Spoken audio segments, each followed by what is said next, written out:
dalam Tuhan. Bacaan Injil yang baru saja kita dengarkan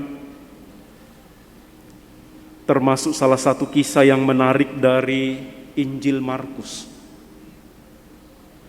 Ceritanya sudah biasa kita dengar, seorang kaya yang berlari-lari pergi mendapatkan Yesus dan sambil berlutut di hadapannya, ia berkata, "Guru yang baik, apa yang harus kuperbuat untuk memperoleh hidup yang kekal?"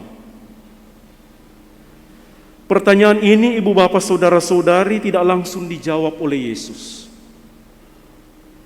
Tetapi Yesus mengingatkan bahwa apa yang kau baca mengenai cara memperoleh hidup kekal dalam hukum Taurat. Yesus mengingatkan mengenai 10 perintah Allah. Perintah-perintah Allah yang oleh orang-orang Yahudi, kalau itu dilaksanakan dengan sempurna, dipatuhi dengan baik, itulah jaminan memperoleh hidup kekal.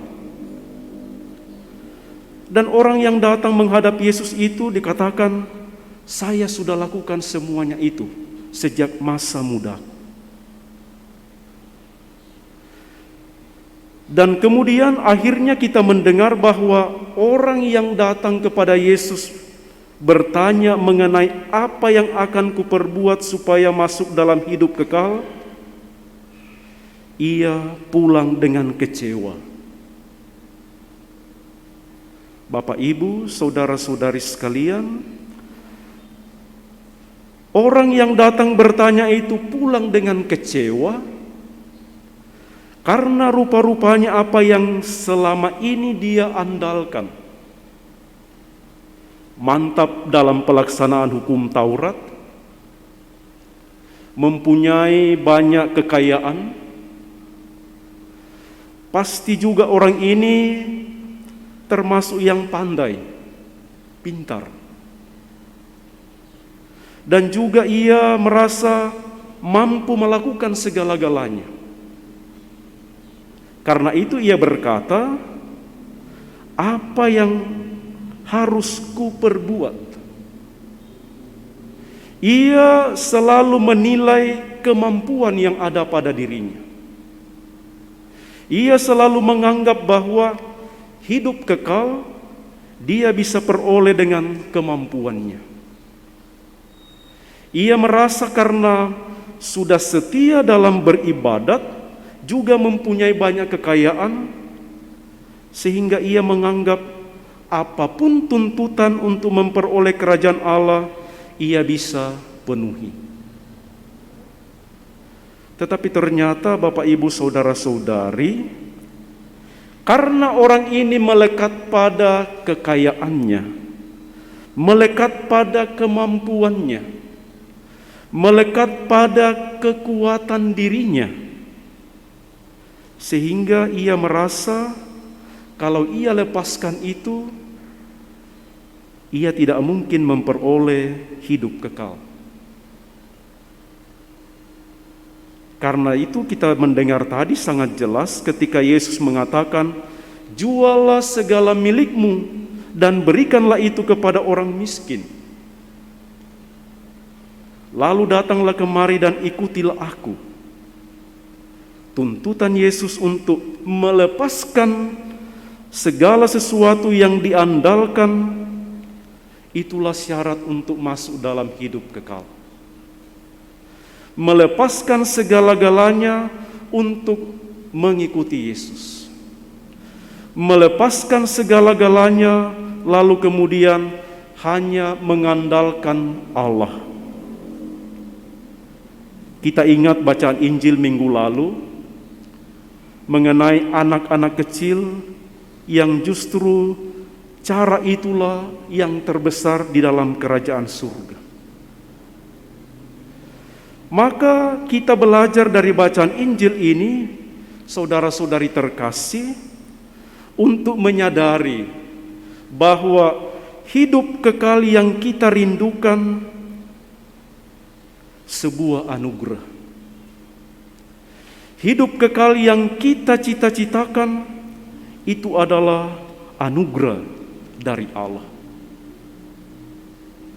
Sehebat apapun kita, sekaya apapun kita, sekuat apapun kita, kalau anugerah itu tidak diberikan kepada kita, kita tidak akan memperolehnya.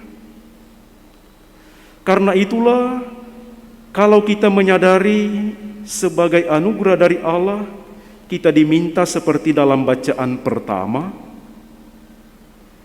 selalu ada keinginan, selalu ada kerinduan untuk berdoa dan memohonnya.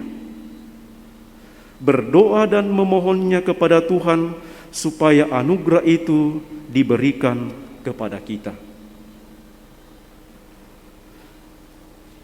Perumpamaan yang dipakai oleh Yesus untuk menjelaskan betapa perlunya kita melepaskan segala-galanya untuk menyerahkan diri kepada Allah, lebih mudah seekor unta melewati lubang jarum daripada seorang kaya masuk ke dalam kerajaan surga.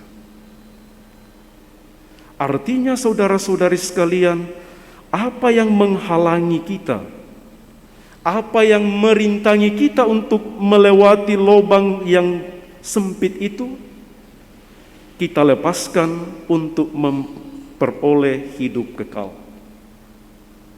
Dan sebenarnya itu ungkapan adalah tidak mungkin usaha manusia mampu masuk di dalam kerajaan Allah tanpa anugerah dari Tuhan.